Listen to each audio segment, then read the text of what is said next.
Hi, Mary. Hello, Karen. I'm really excited about this conversation we're going to have today for three reasons.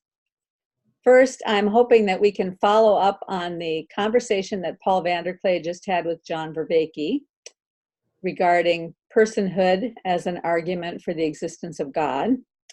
And I also want to follow up on some comments that you made on one of Paul's videos earlier about how our food source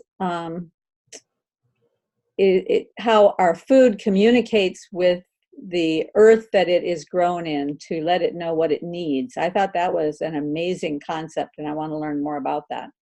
Okay. And finally, I just want to get to know you because next week we're going to have this four-way conversation with Esther and Sherry and you, Mary, and myself. And it'll just be good to know everybody a little bit before we get started. So, Oh, I think that's terrific.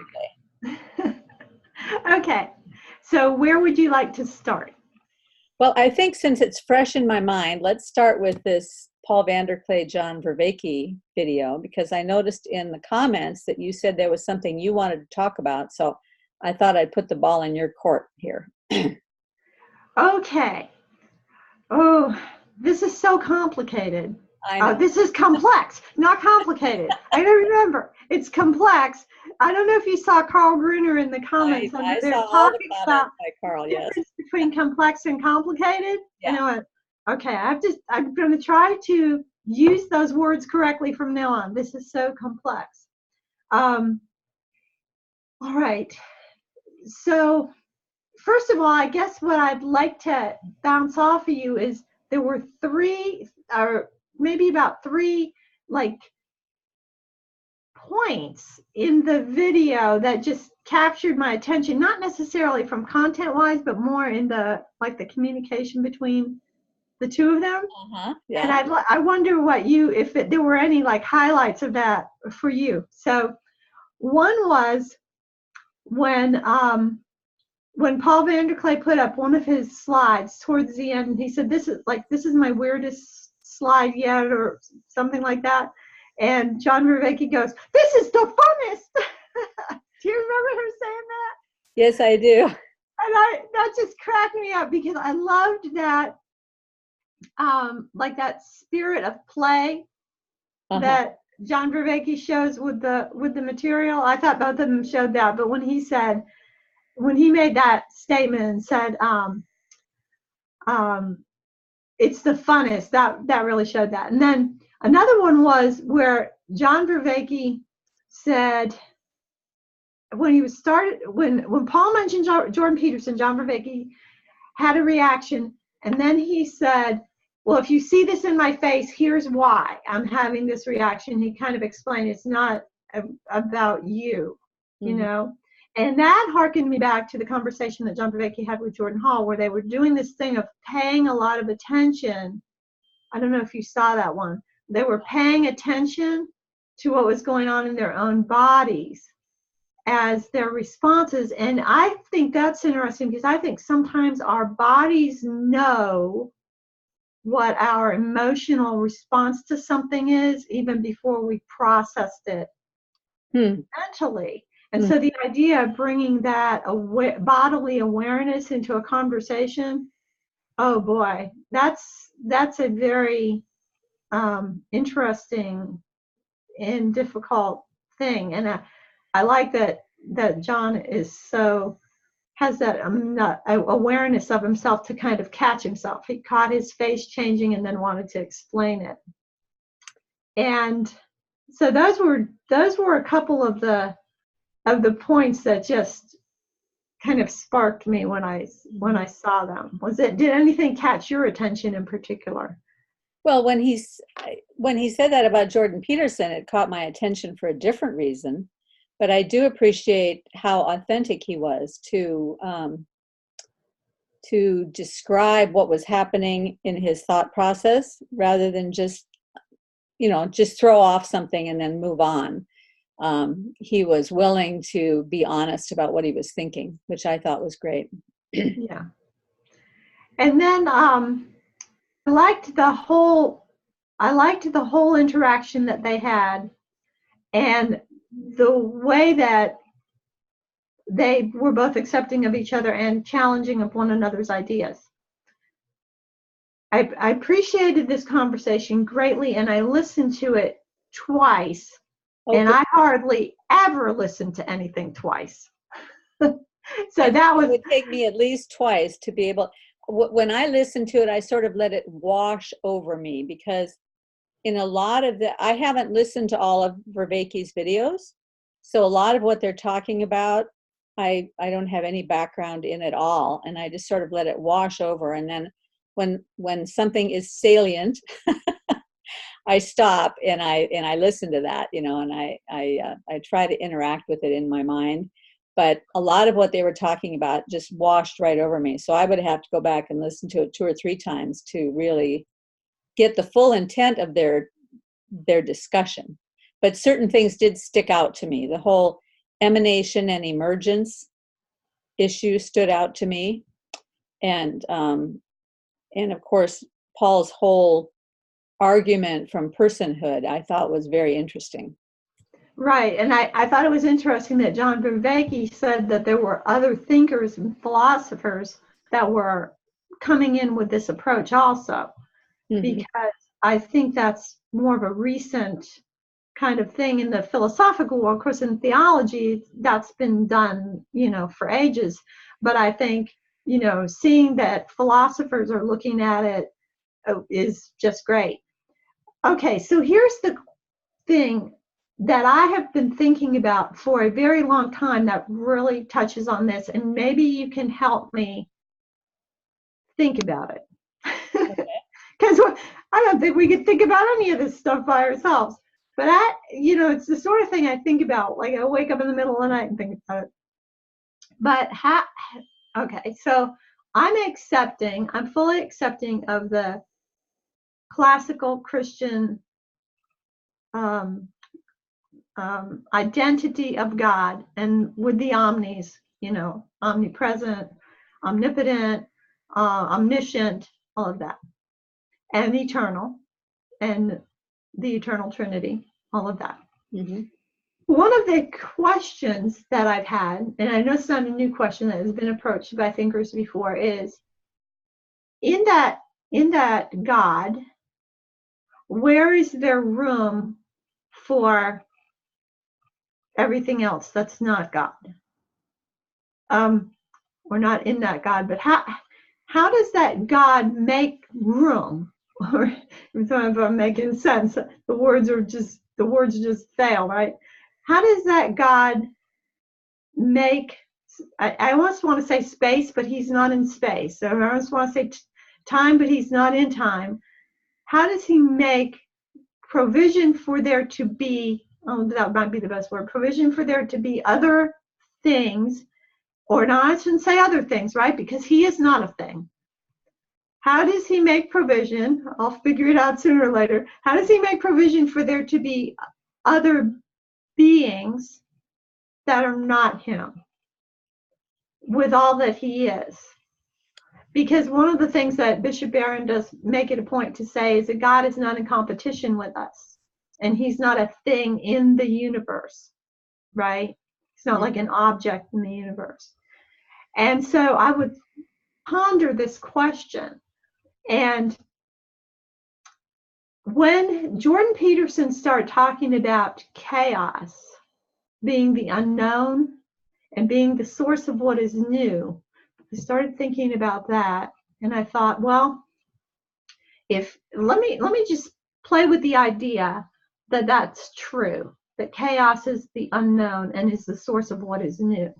Now, I know some Christians. Source of all information. Source of all, right. Yeah, source of information, right? That's a really deep idea. Yeah.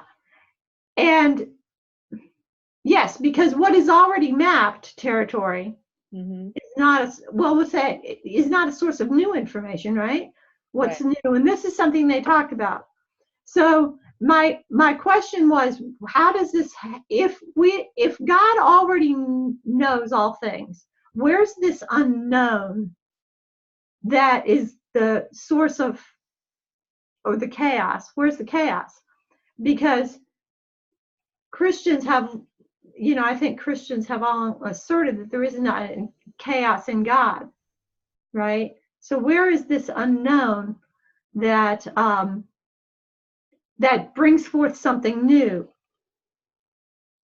Okay, where is it? Okay, so Does that make sense what I'm saying? yes, it totally makes sense. Yes, and I want to explore this with you because I've been thinking about this too and haven't been able to nail it down at all. So I'm talking here at the very periphery of my understanding. So I'm also going to be searching for words, okay? Okay. So in quantum mechanics, they talk about everything in the universe being waves, and at the same time that it is a wave, it is a particle.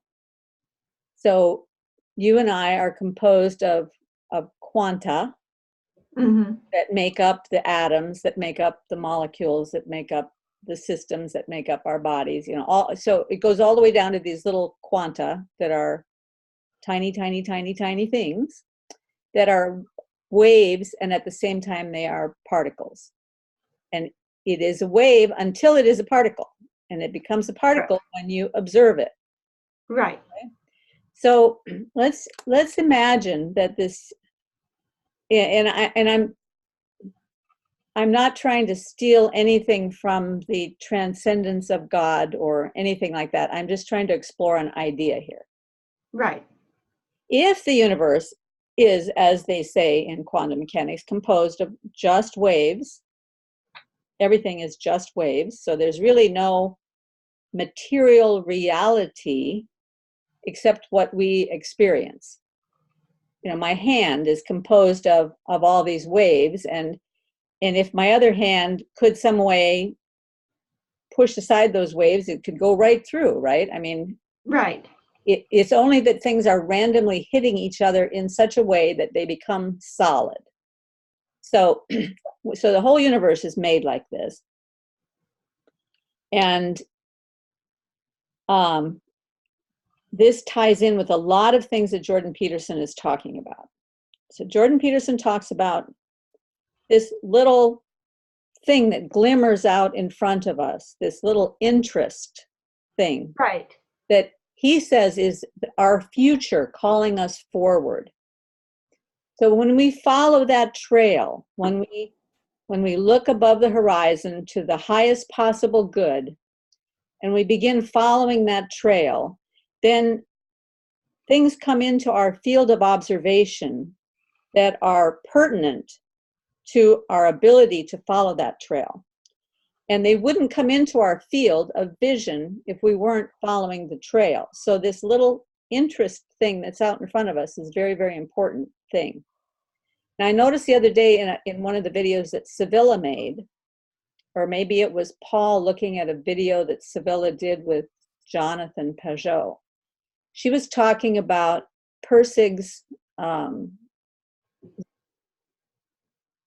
Zen and the Art of Motorcycle Maintenance. Right. Right. And so in that book, apparently, he talks about quality being the thing that leads us forward. And of course, all of these things are just, synonyms for God, right? Right? So God is leading us forward. God is showing us the way in some manner. And when these things come into our field of vision, then they concretize. They become real. Now, I know this sounds very much like when Elon Musk says we're living in a simulation. The kids joke about this now because they say, "Oh, we're living in a simulation, and if we wake up too early in the morning, they won't have the sunrise ready yet." Because they're only getting the simulation ready as we need it, right? So sometimes it's not quite ready. And that's this whole idea of, as we're moving forward and things come into our field of vision, they become real for us and they become part of our experience. Now, I'm not saying whether that's right or wrong. I'm just saying it's a picture that we can use. Okay, so this is a picture that I'm using to think about this. And so then when I think about it that way, I have to go back to what Jordan Peterson talks about when he talks about anomaly. Now, did you read Maps of Meaning? I've read part of it, and the anomaly, that's like the thing that alerts you to the error, right?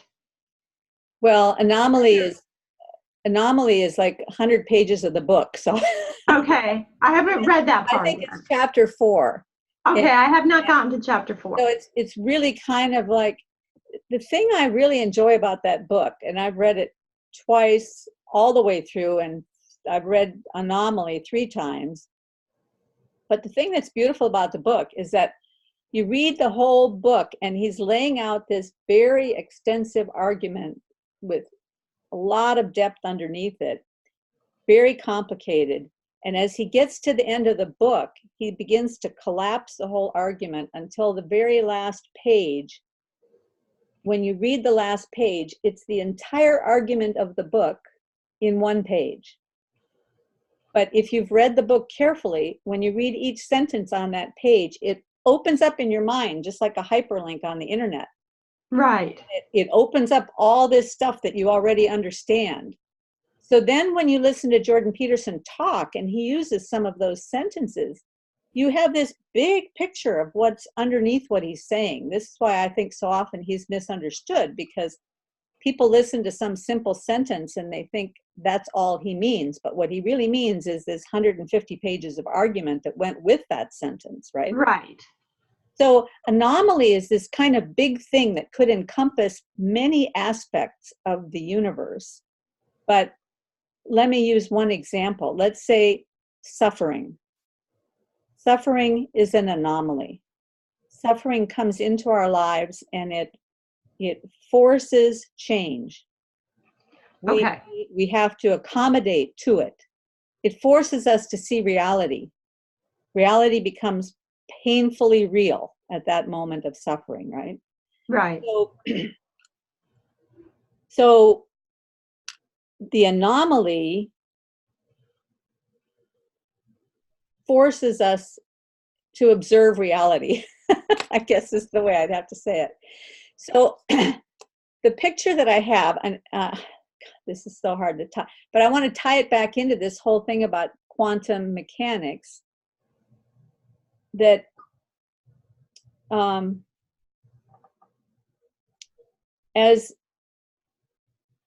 that somehow God has created a universe in which all things are possible.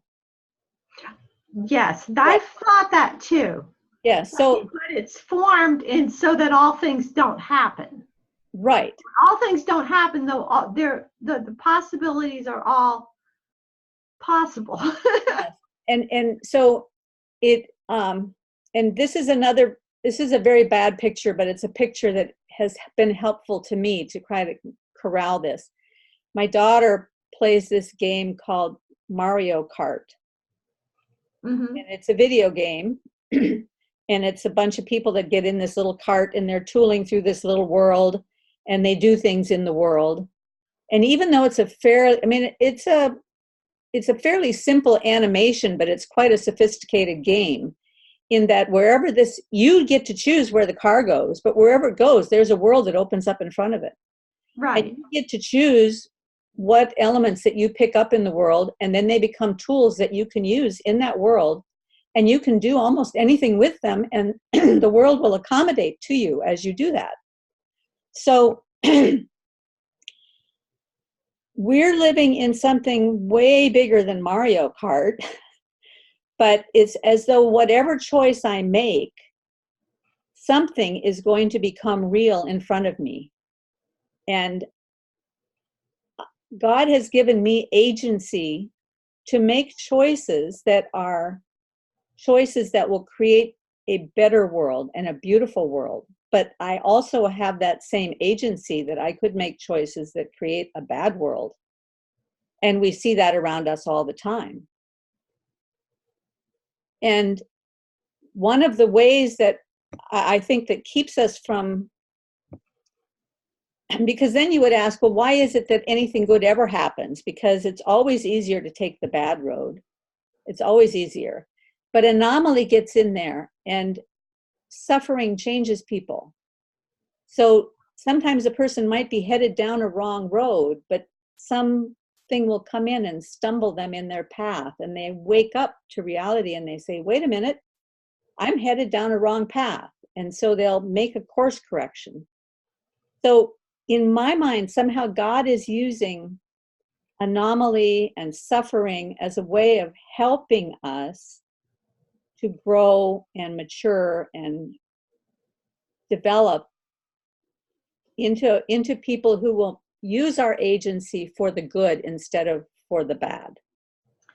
Okay. I mean, that's great. That's great. Now, I have some stuff that in my head that I think will connect with that. Okay. Oh, and this also connects with the quality thing. All right. So you talked about the focus, the goal, and how things come into view that will help you toward the goal. Mm-hmm. And you know, we don't see all the peripheral stuff when we're focused on the goal. And the more focused we are, the less of the, and Jordan Peterson makes a point that we want as many things as possible to not matter, because we're so limited on our mental bandwidth that the more things that we can make not matter, the easier it is, the better off we are. When a whole lot of things matter, we're in trouble. You know, like, you know, if your house burns down and you have to replace everything, all of a sudden everything, it's not the same thing as looking at your house now and going, maybe I need to just replace this chair. But then everything's got to be replaced. Yeah, and it's I've been through that, so I know. I know that. Okay, yeah. So that's awful. I'm so sorry you had to go through that. It was a huge anomaly and a terrific learning experience, I'll tell you. Yeah. Okay. So I'm thinking about this fact of the focus, but the focus is also based on a value. Right. Because what you focus on, is the thing that you're valuing. So really, when you focus, you're saying, this is the most important thing. This is the most important thing for me right now. Mm-hmm. You know, you're making a value judgment. You're always making a value judgment, or right. Whether you know it or not. Quality. Yeah. What's that? Whether you know it or not. Whether you know it or not, you're always making you're always valuing, because otherwise, if you valued everything equally, you wouldn't focus on anything in particular, and you would not see anything. That's right. And you wouldn't be able to move forward. If there's no value differentiation, there's no movement. Okay, so this relates to what John Vervaeke was saying about possibility and constraints.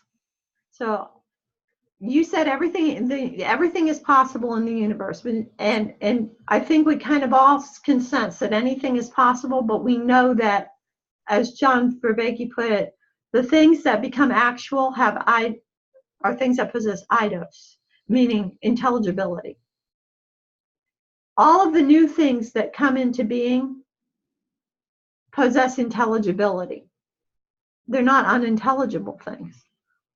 So can you give me a little bit more? I didn't hear him talking about that, so can you describe that a little bit more? Okay, so let me try and think of how he was putting it. He was talking about another author who this other author was discussing the question of possibility versus actuality. Or I think in the older tradition, classical philosophical tradition, you would talk about potential versus actuality. Mm-hmm. So one of the things that is said about God in the, classically in Christian theology, is that there's no potential in God. That God is complete actuality. Mm-hmm. And which is why I started off with my initial question. If there's no potential in God, where is potential coming? How is potential coming in? But anyway. I have something to say to that. Okay. I just thought of something. And it's a very poor example, but I just thought of something. So God is complete, but he is capable of creating an environment in which potential exists. Okay. Well, Now, okay. so now I agree. let me give you Okay. an example.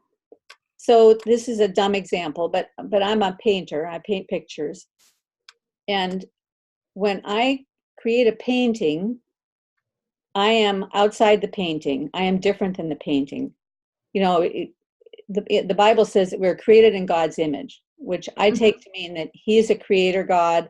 He has also given us creative capability, whether that creation is planting a garden or painting a picture or whatever it might be.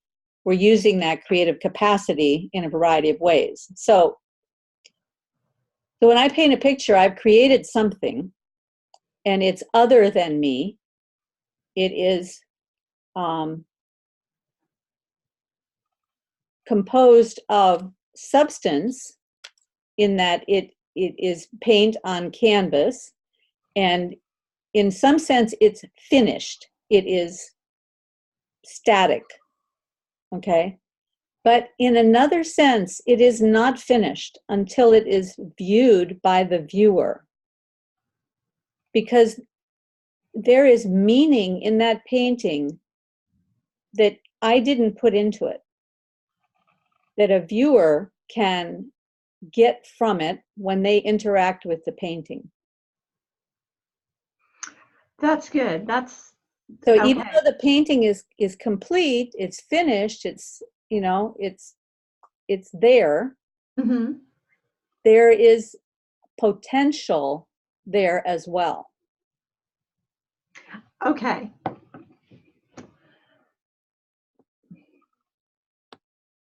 I think I like what you said, but I'm trying to go back in a way.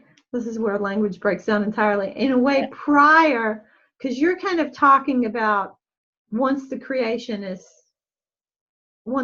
created order is created, that it has the potential. Now I'm trying to get back behind that. You mean And before the Big Bang? Sure, before the Big Bang. Okay. So what I'm trying to do is say, so let me come at it this way. Some Christians have criticized Jordan Peterson talking about chaos and order, because he talks about chaos and order as the part of the ground of being. And the ground of being is one of the kind of like a thing that people have used to define God. What is God? The ground of being, right? Have you heard that expression? Are you familiar with that? Well, okay, full confession, I have not read a lot of theologians or a lot of philosophers or any of that stuff. I've watched a fair bit of apologists like John Lennox, but I avoid some of the other apologists because they package everything up in such a neat little bow that it doesn't really work for me. Okay. But I can kind of imagine what they mean by the ground of being. Okay. Well, it would relate to a painting in a way. So let's say, you have one of these paintings like Monet, and he's got the people in the park with the lilies or something, people in the park with all the water, and you know what kind of painting I'm talking about. Well, imagine those people could talk, right? And one of them started talking about the canvas, and one of them said, "There's no canvas. What are you talking about?" Right? Mm-hmm. So that would be the ground, like it's the thing that everything is. It's the thing that has to exist in order for those things to be there, to exist. It's the ground on which they exist, or we could say in which they exist. It's the ground of being. It is existence, pure existence itself. Okay? That's Well, what. okay, but that picture doesn't work for me because the canvas is meaningless without the artist, right? So the Right. artist is separate from the ground of being. Right. But if the canvas could paint itself, Yes, but they can't. It can't. But this is an illustration, and all illustrations break down. But I'm trying to get the concept of the ground of being, that. I'm just wondering, I'm just trying to clarify this because you're trying to get at something about what philosophers have said And theologians have talked about, where the idea of order and chaos cannot exist in that framework because of the ground of being. But what if there are two things? What if there is the ground of being, and then there is being itself? Well, okay. And then what I'm calling the ground of being is being itself. The reason they use the word, the expression ground of being, is as an explanation for there being other beings besides God. So that's what I'm trying to get at, is that in Christian theology, mm-hmm. God is being, not a being, mm-hmm. but but being itself and the ground of being, mm-hmm. that which is able to communicate being, the uncontingent and non-begin, not having a beginning, eternal,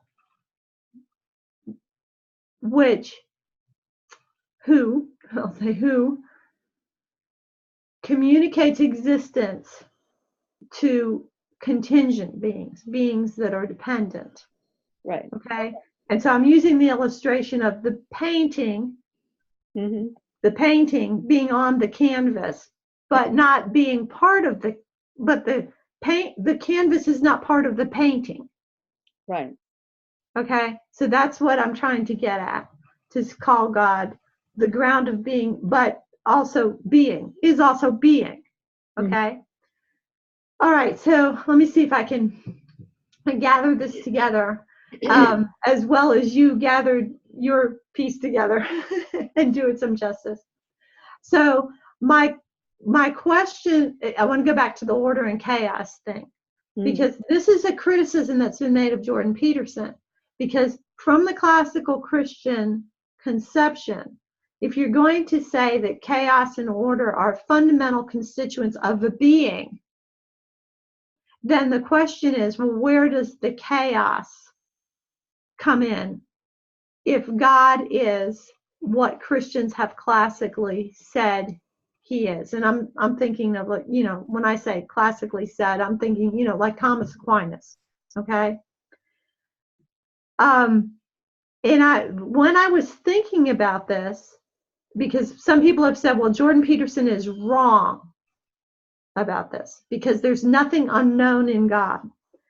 So I was thinking about whether there's any unknown, whether God is associated with an unknown in Scripture.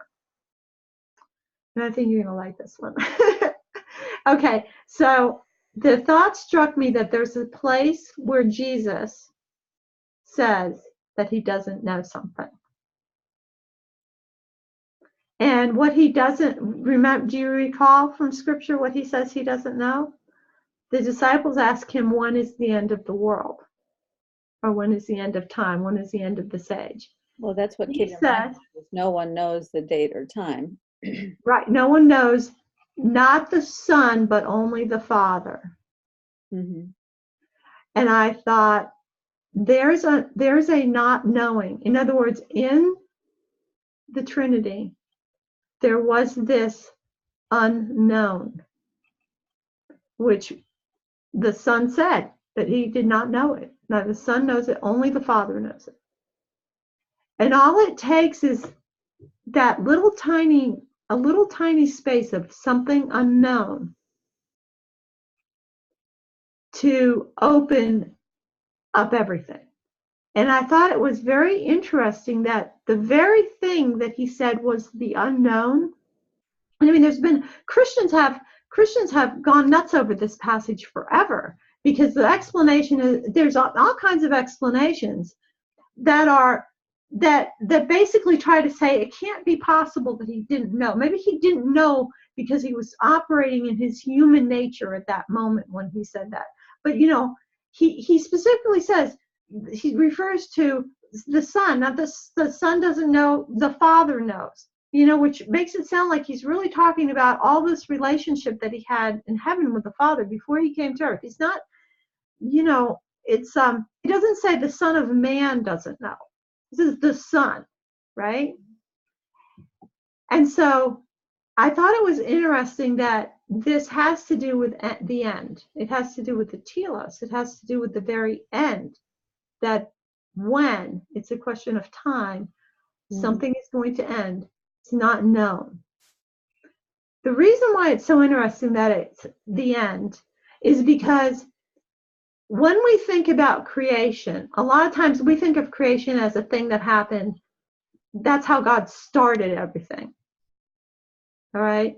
But that's not really the way that theologians have actually talked about creation. So creation is God is not just God like giving a push from behind everything, but God, and this ties in with what you said, God drawing everything towards a conclusion. Mm-hmm. So if there's this, and like I said, all it takes is this one thing, tiny thing that's unknown, and in that unknown, now there's time.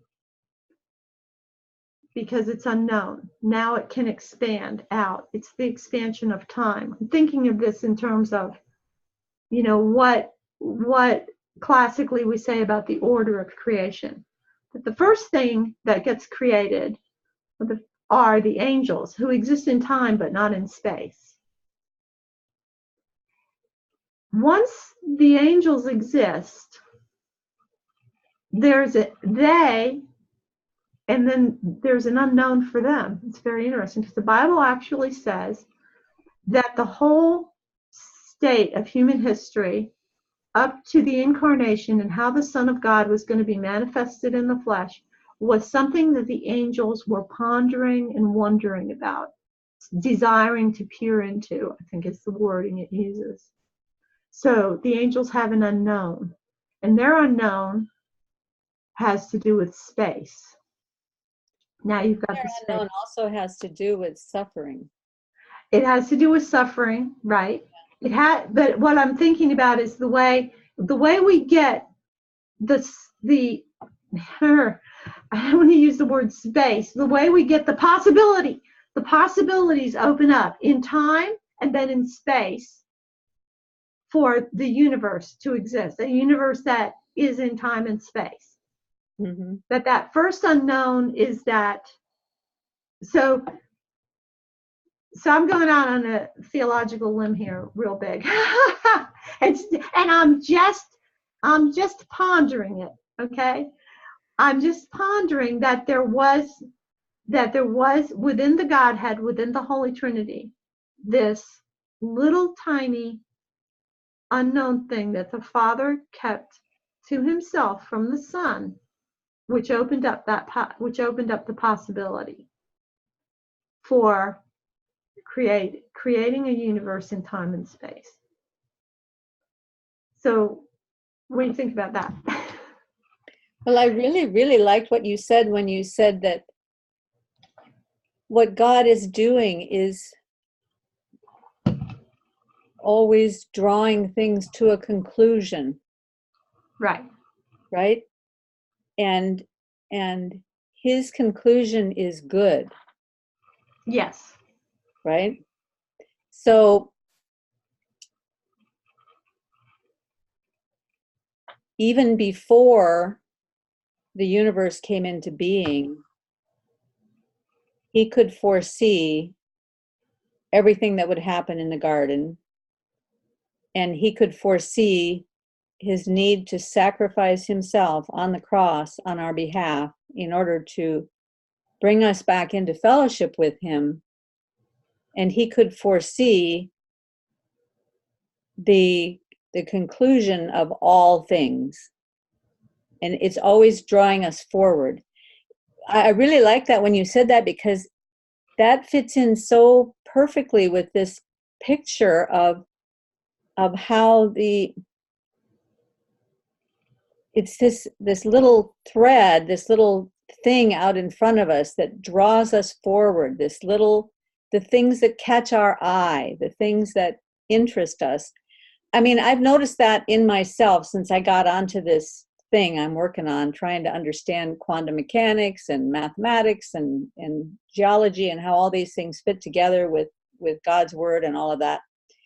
And on any given day, just by accident, I'll be watching a video or listening to a video while I'm walking, and by accident, I'll tap the screen unknowingly, and some other thing will pop up. And it happens to be exactly the thing that leads me onto another path that I need to know in order to finish the first thing I was thinking about. And Right. it's as though all these little things are always leading me forward. And it's such a picture of God's goodness that He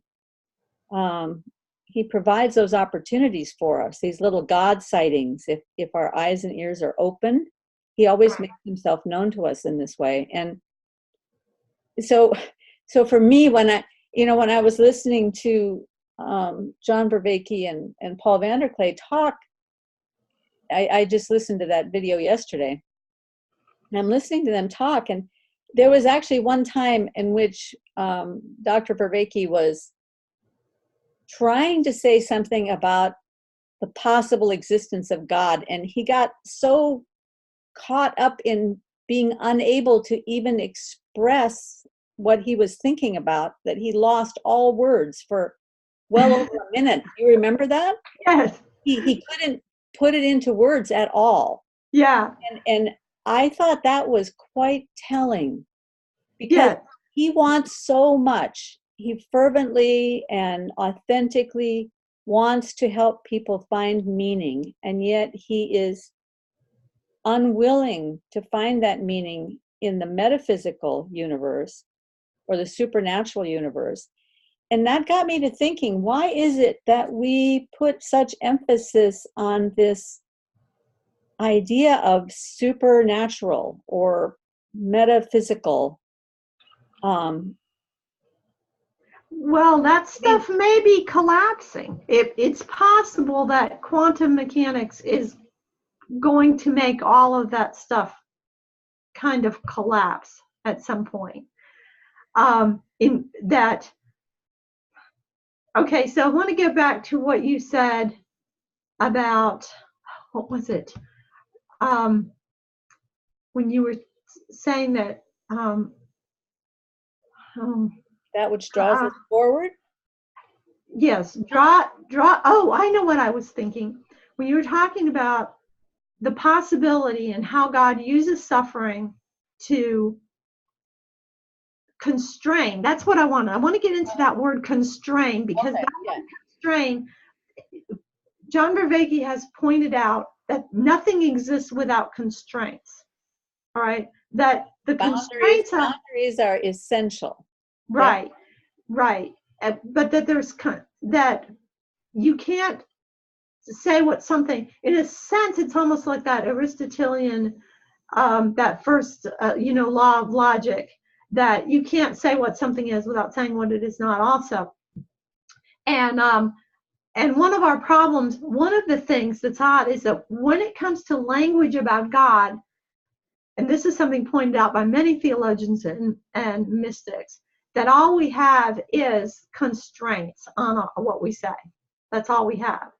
Because we can say what God is not. I think they call this apophatic discourse, right? We can say what God is not, but to say what He is beyond our ability. So there's a certain darkness, there's a certain hiddenness, but we have that. We have a constraint on our speech to say what God is not. But when it comes to objects in the material world that we deal with, we can easily say, this is, I'll do a Paul Vanderklay, this is a water bottle. It's not an emu, and it's not I could list an infinite number of things it's not, right? So, okay, so possibility and constraints. Okay, so when you were talking about the possibility and the constraints and the suffering, I was thinking about the way the scriptures use the image of God, or is it a metaphor, illustration? I don't know what you call it, of God as a potter with clay. Yes. Constraining. So there's and I don't know if you've ever worked on a potter's wheel. I used to. There's you're certainly not controlling every molecule or particle of the clay as you shape it. You know, part of the shaping is just it can be hard, but it can also be very gentle, kind of, because as the wheel turns, there are forces that you're dealing with in the clay. I mean, the centrifugal forces, I was pushing it out, you're pressing it in. The clay has a mind of its own too. Pardon? Sometimes the clay has a mind of its own too. Yes, it does. That is not what we wanted to do. but that can end up being a surprise and a delight to the potter also. But if you're making a vessel that's going to be hollow, I mean, there comes that moment when you go in and you start pushing, making that hole in the center, and there's sometimes, depending on the size of the pot, quite a lot of force that has to be used. And that's a dicey moment, because you can lose the shape and get it wobbling out of control at that moment. So there's, it's a lot of care that goes in. I think about, it's a constraint. You're putting a constraint on it, but you're not constraining every bit of it. There's a lot of it that's moving into place in reaction to your constraint, but your will is not being exerted on every single molecule of that clay. Mm-hmm. So I was thinking about that in harmony, in line with the suffering, that God has a certain end toward which he's drawing all things. But as he does that, maybe the suffering is like that constraint. It's like that hand of that potter. But within that shaping, there's a lot of room for individual bits to move around, to respond to the natural forces, which of course Potter has put into place by putting it on the wheel and making it spin, right?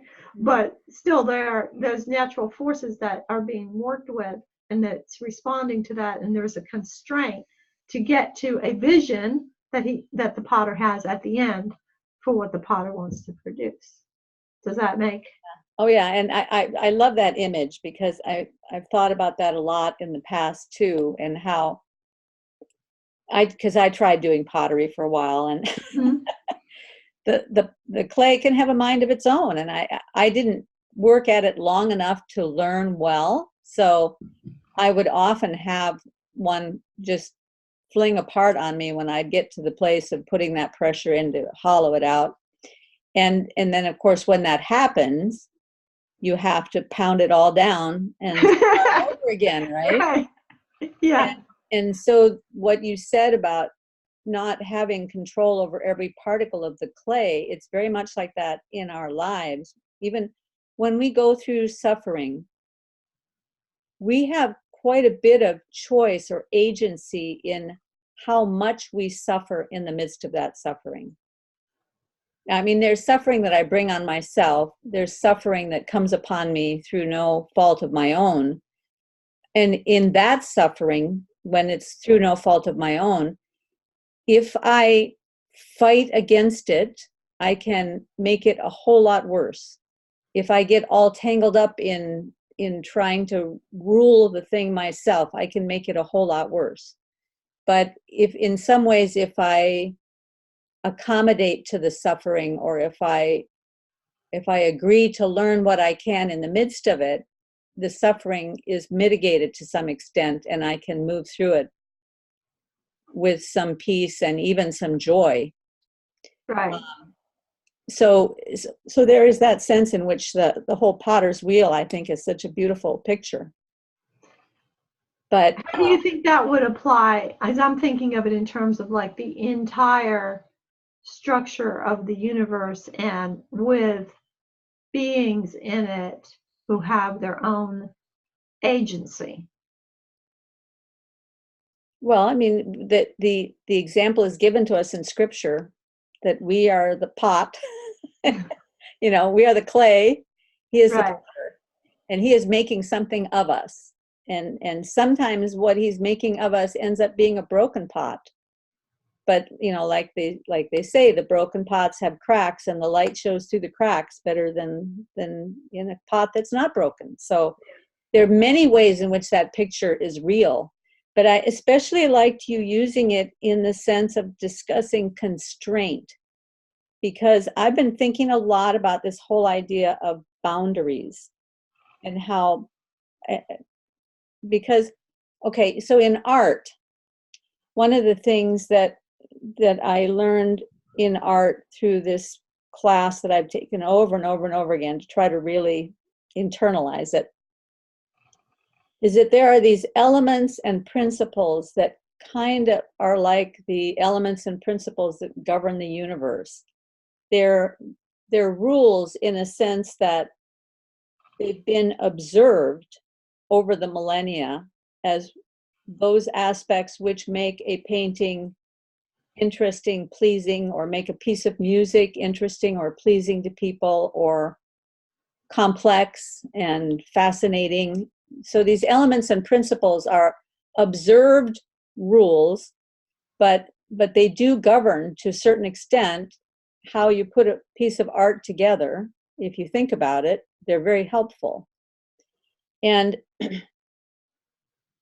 there's 7 elements and 8 principles, and I'm not going to go into all of that, but Right. the big idea, if you boil it down, the big idea is what you're going for is unity with variety. Okay, so to me, that's One and the many. one and many. So out of that, you get calculus, you get physics, you get all these things, right? I mean, the pictures are very, very analogous. And one of the the elements are line, size, shape, direction, color, value, and texture. Those are Right. just things that the painting is made of, the things you can see. But then the principles are ideas like boundaries, rhythm, repetition, gradation. They're concepts that Right. kind of govern how you use those elements. And dominance is one of the important principles. Without dominance, the painting loses its structure. No focus. Yes, because the dominance provides the ground, and then the small thing provides the focus. So in some sense, you have this large ground. Let's say it's mostly blue with a little bit of orange. And let's say it's mostly a big shape with a small shape. Your eye is going to go where the thing is different, where the variety occurs. So you have this dominance, but none of it works without boundaries. There has to be a boundary. There has to be a place where the painting ends. There's an outside, there's a rectangle there, right? Right. So one of the things that they found in history, and this goes way back to the pre-Renaissance people, is that the most pleasing rectangle is based on the golden ratio. Right. Right? So I don't know if you've done any study about the golden ratio. Yes. So, and the most it's a Fibonacci. Yes, the Fibonacci sequence breaks down into the golden ratio. Right. But the golden ratio was discovered long before Fibonacci discovered the Fibonacci sequence. Right. Which is also interesting. And then when you look at how the rectangle is constructed using the Fibonacci sequence, if you start with 1, 1, 2, 3, 5, you start with a little square that's 1 on a side and then another square of 1, and then a square of 2 next to that, and then a square of 3. You build all these little squares based on the Fibonacci sequence, and eventually end up with the rectangle built out of those squares.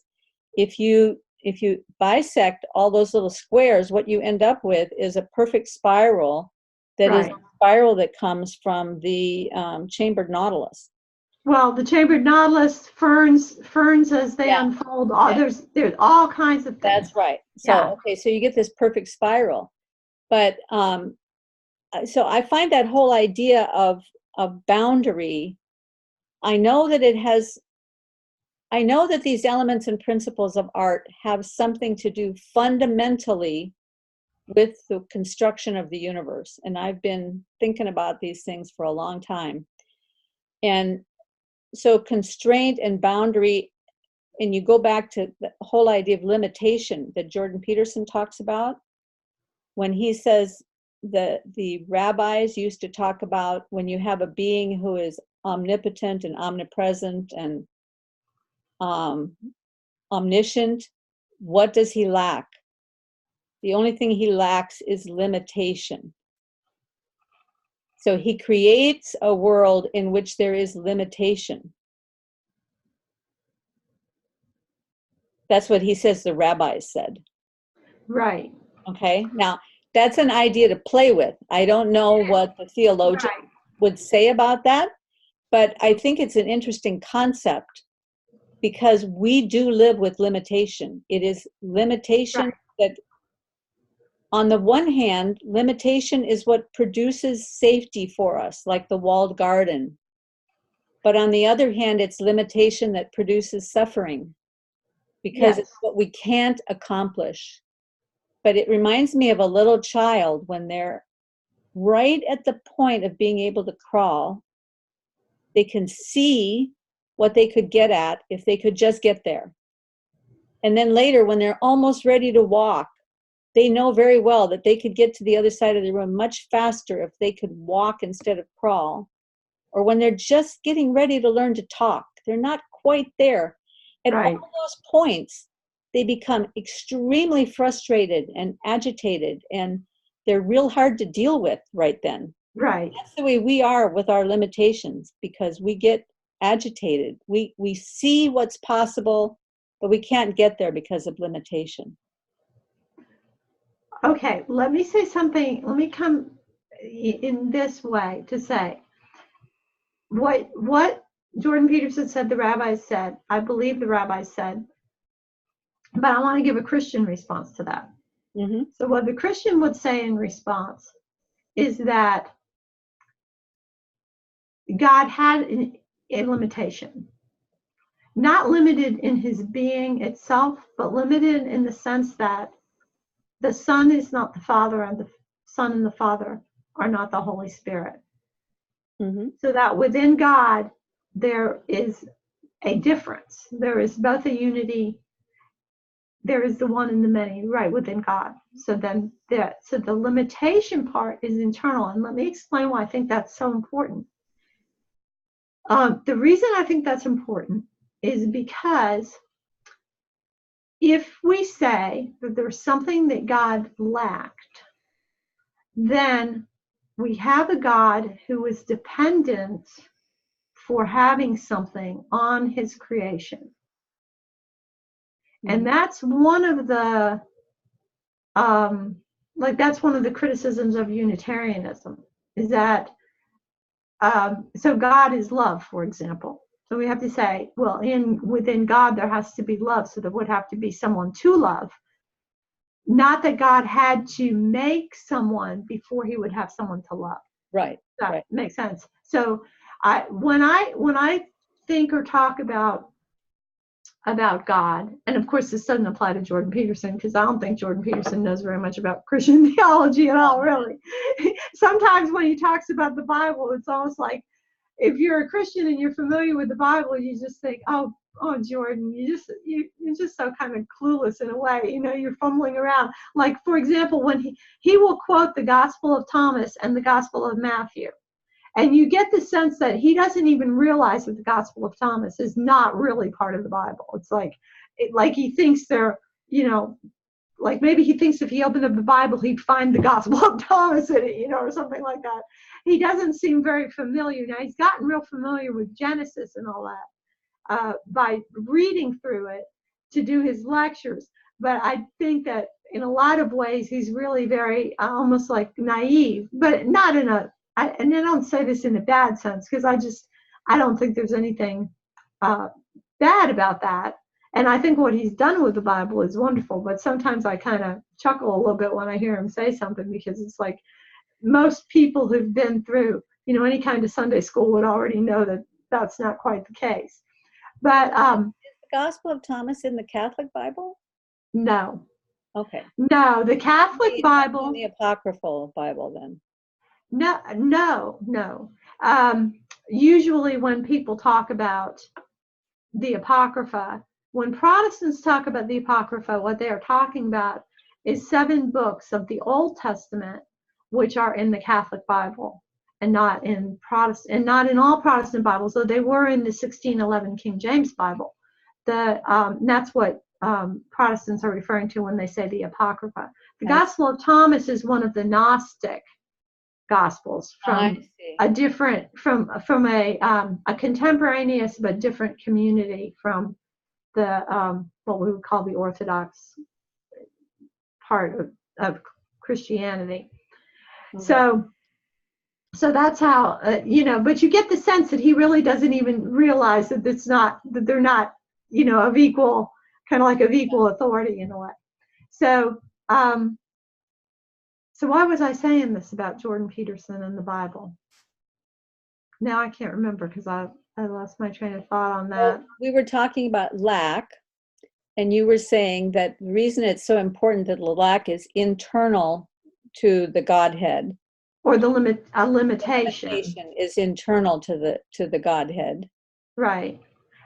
So that God is not dependent upon his creation for anything. So in the classical Christian understanding of God does not create out of any necessity to himself. Okay.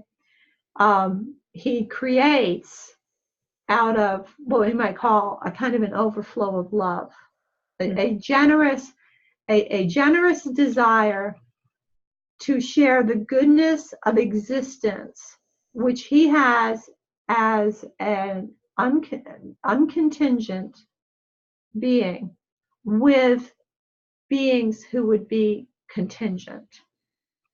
And contingency just means that you're dependent on something to continue to exist.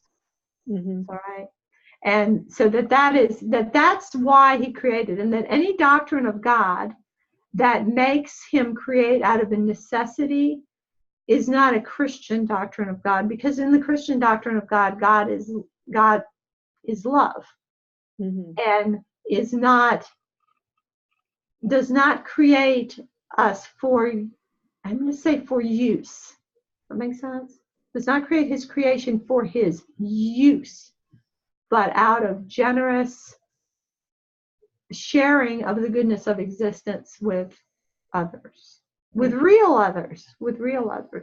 And so that's why Christians believe that there's actually, that there was what God was doing in the Old Testament, if you want to put it really simply, in terms of self-revelation, was spending several thousand years drumming it into the heads of human beings that there was one God. And as soon as that got thoroughly into their head, that he was one, then they were ready to know that he was also 3.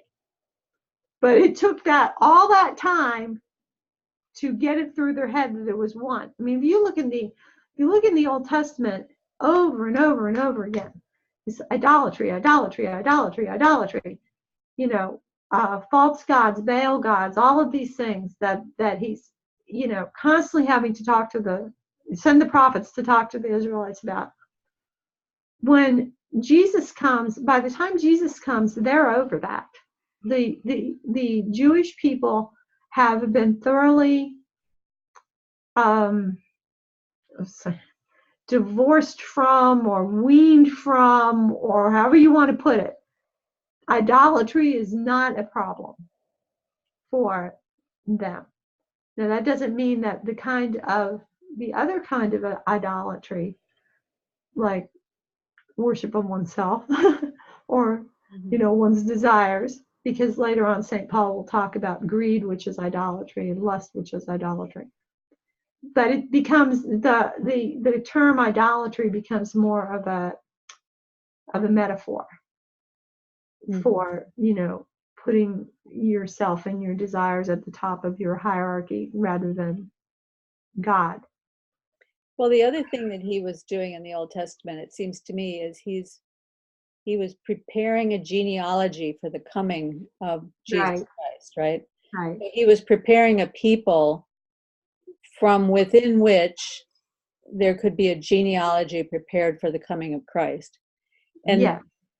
the perfection of his generosity is that genealogy includes people of every imaginable type and Right. error and sin and fallenness and catastrophe, so that we might all be able to see ourselves within that genealogy. And in Christ. Yes, and that he could manifest himself in Christ to save us from all of that through that. I mean, to me, that's the whole beauty, I would say, of this idea of Jordan Peterson's about anomaly. And a lot of what I think about it may even be just what I picked up myself from other stuff, and it may not be what he said, and I can't even separate it out anymore. But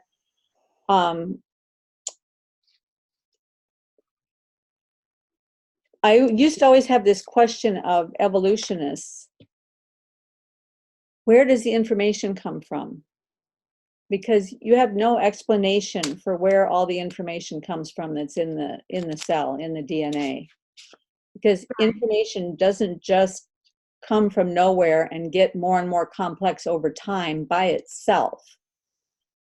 And I finally stumbled upon this article about evolution that said, and this is not an argument for evolution or against evolution. I'm not making a statement on that at all. I'm just saying, if the evolutionary paradigm is true, then this is what the argument is, that from the beginning of the very first cell, whenever that organism came into contact with something difficult in its environment that it had to overcome, that would have, in the adaptation to that difficulty, that obstacle, it would have to grow information. And that would then result in a more complex organism the next time around. And that this is the way that information has been able to grow and multiply within the evolutionary process, is through coming into contact with, they don't use the word, but anomalies. They use the word obstacles or difficulties or challenges, unusual circumstances. Yeah. And so I think, wow, okay. So then where did the anomalies come from?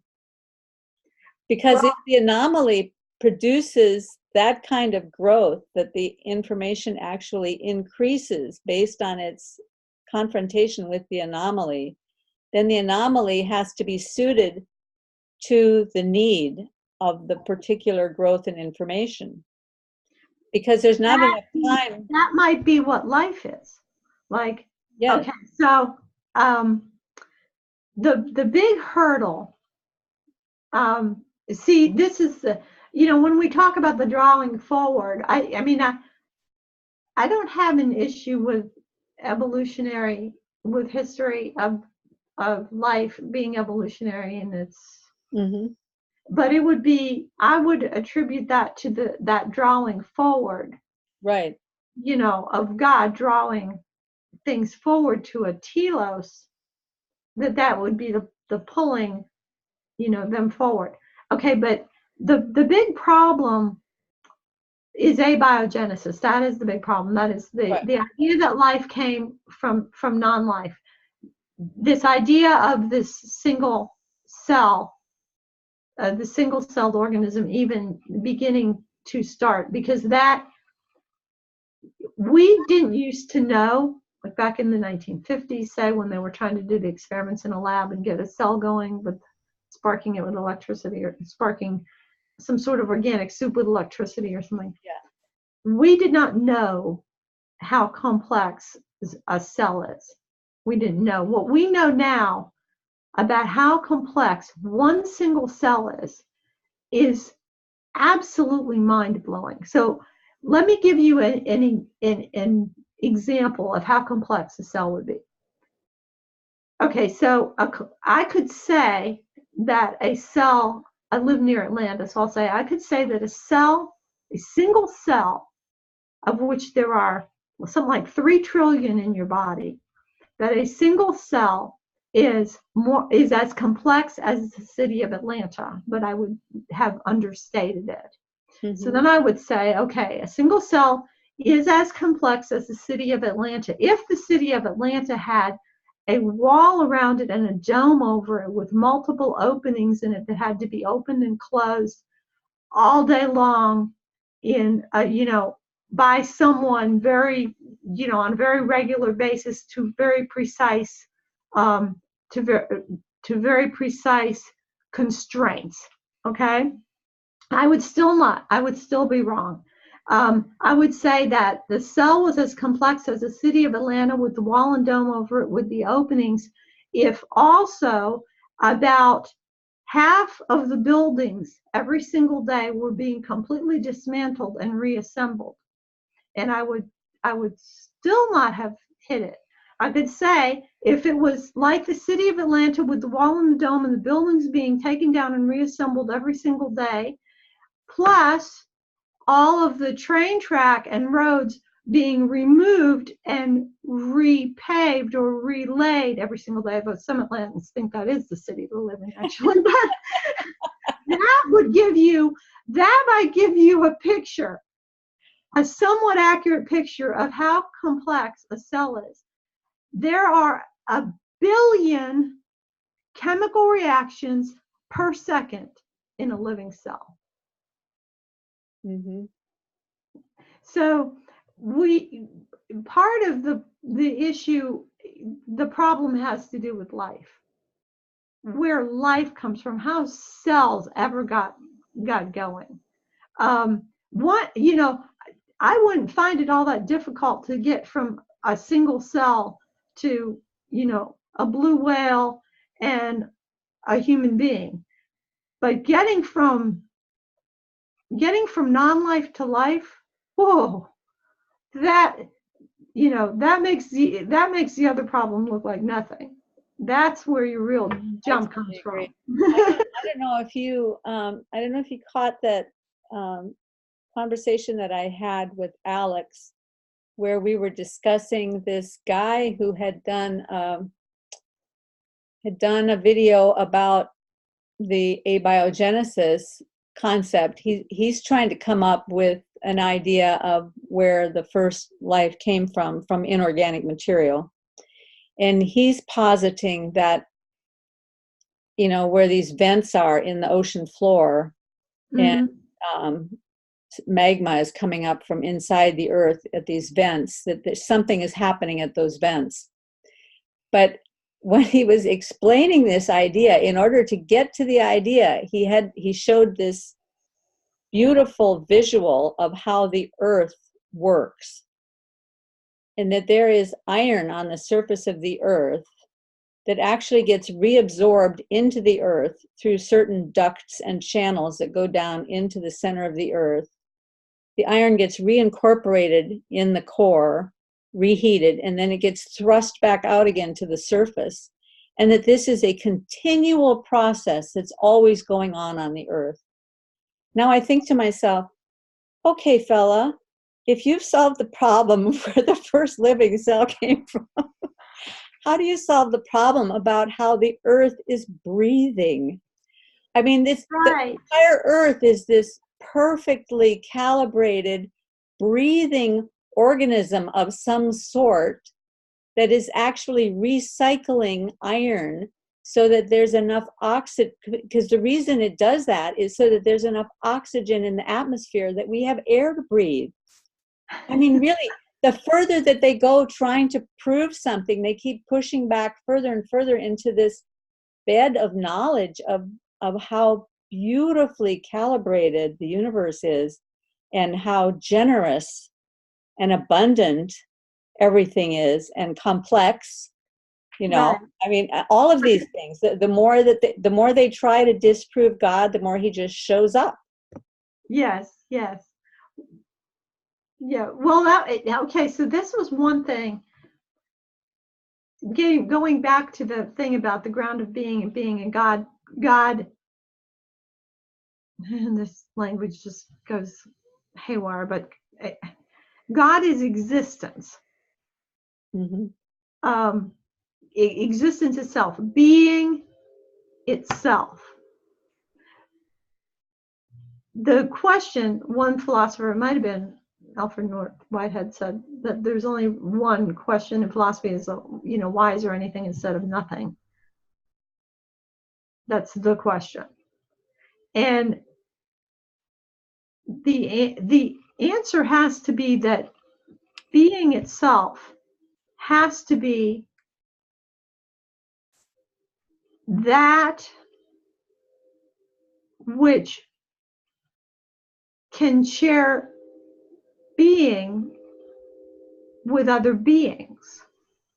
Being has to be that which can give being to others, which means if being has to be a person, because bringing others into existence is a decision made by a person. Mm-hmm. Does that make sense? Well, yeah, and it reminds me of this passage in Hebrews, I think it's chapter 4, where it says, because the children share in flesh and blood, Jesus also partook in flesh and blood, so that he might, I think it's bring salvation. I can't remember what the end of the verse is, but I was reading that and I thought, why does it use share for the children and partook for Jesus? The children share in flesh and blood, so Jesus also partook in flesh and blood. And so I looked up the Greek, and the word for share in the children, I think I might have the wrong word. It's kind of irrelevant right now, but I think it was koinonia. But when Have a communion in. yes, yeah.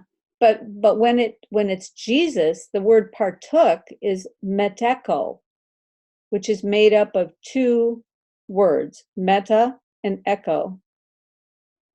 So Jesus is the meta. So I don't know, my mind just blew when I got to that, because it's this picture, the kids use meta differently nowadays than I'm sure what it meant in Greek. But when you go back and look at the Greek meaning of meta, it's one of those words that's very, very deep and full, and it has a lot of meaning to it. And it's been used throughout history in science to talk about many, many different aspects of the scientific world.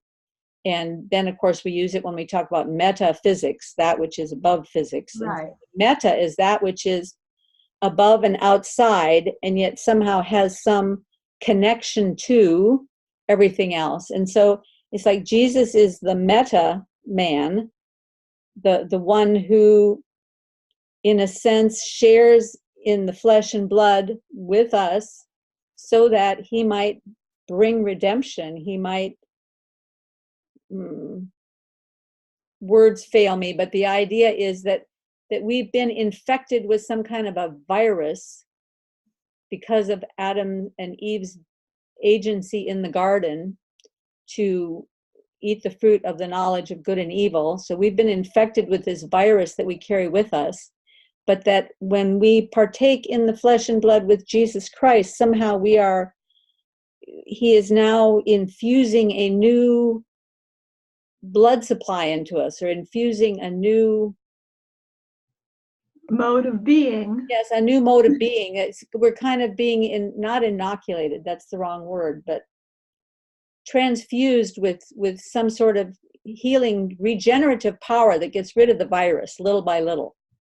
So let me hit a couple of things. First of all, notice this, going back in the conversation a little bit, that you took a stand on the great Christian controversy that Paul referred to in his conversation with John, which was the was it supralapsarian or prelapsarian controversy? I don't know anything about that. I know, but you did because you said because the issue was whether the way I like to put it to people is whether this is plan B or this was always the plan. Okay, so I believe that this was always the plan. That God, I sometimes I'll put it to people this way: I believe that God always knew what creating other beings would cost him, and that we live in a cross-shaped universe. Yes. And that's what I have long believed. Mm-hmm. It's not, as a Catholic, it's not like the church hasn't come out. People think that the Catholic Church has a lot of dogmas, has a lot of things you have to believe. And really, it has a certain number of things that you have to believe. But there's a lot of play and controversy and discussion, around the edges. And so this is something that Catholic theologians have come down on both sides of, but they stay in the church and they don't get kicked out of the seminaries for it. Unfortunately, we're not good at kicking people out of seminaries who really should be kicked out of seminaries, but that's another story. But Paul talked about some I think it's Calvin College professors who came down on the wrong side within his pride, and I didn't know which side they came down on with this. Well, so is this cross-shaped universe, is that prelapsarian or supralapsarian? I don't really know which is which. I don't know how to define which is which. Okay. One of them is like God had a plan A, and it went to hell in the garden, and this is plan B. All right. And then there's other people who say, no, this is it. This was always the plan. It wasn't like Adam and Eve fell and God was going, oh, shoot, now what do I do? Yeah. Yeah. But the other aspect of it is when we talk about, and you mentioned about God having foreknowledge, and in a sense, I kind of don't like, well, I know that word's in Bible sessions. I don't like that word. I think that we hear that word wrong, because we hear that word as though, like, okay, I'm existing in time, and I could say, such and such a thing is going to happen, several hours from now, or a certain number of days from now, or something, and I know it ahead of time. Right. That's not the sense in which I meant it at all. Okay. But I'm just saying that's how people tend to hear it. They think of God's foreknowledge as though God knows something that's in the future. But in classical Christian understanding of God, there's no future. There's no future. For God, there's no future and there's no past. So God is always now. For God, it's always now. And So this is kind of God is, your whole life is present to God now. Your whole life is present to him now. The whole life of humanity, the universe, it's all present to God now. Mm-hmm. And he is present to it. He's present to our whole life. You know, there's the presence of God, and our presence to God is all there all the time, constantly. Mm-hmm. It just seems to be unfolding to us, but none of it is unfolding to God. Mm-hmm. If that makes sense, which ties in with a Jungian thing that Jordan Peterson has kind of referenced, which is this idea that your future self is pulling you forward. Have you Right. run Yeah, that's that little interest thing that he talks right? about. Right. But that it's, so the question then is your future self real? And this gets into the whole thing that John Vervaeke and Paul Vanderklay were talking about what is real and whether possibilities are real. Mm-hmm. So you could say on the one hand that your future self is a possibility, but since your future self is already present to God and God is already present to your future self, then your future self is real. Mm-hmm. And can be pulling you forward, giving you interest in a sense, or sharing interest with you. And maybe our future selves in heaven are doing that all of the time with us. Well, see, that would be a perfect mesh with the whole quantum mechanics idea, that if you know the position and the trajectory of any wave, you know its entire, everything about it, what is going to happen in the future. So if at this moment you could calculate the position and the trajectory of every quantum wave in the universe at this moment, you could foresee everything about the universe and what would happen in the future, if there is such a thing as time. Because a lot of these quantum physicists don't even believe that time exists. But I think to a quantum physicist, what you just said wouldn't seem strange at all, because it would fit right in with the way that they think about the way the universe is constructed. That, of course, all of these things are existing. All of these potentials are real. existing. Are real. Are real, yes. Yes. All of these potentials are, in a sense, already real. So we solved it.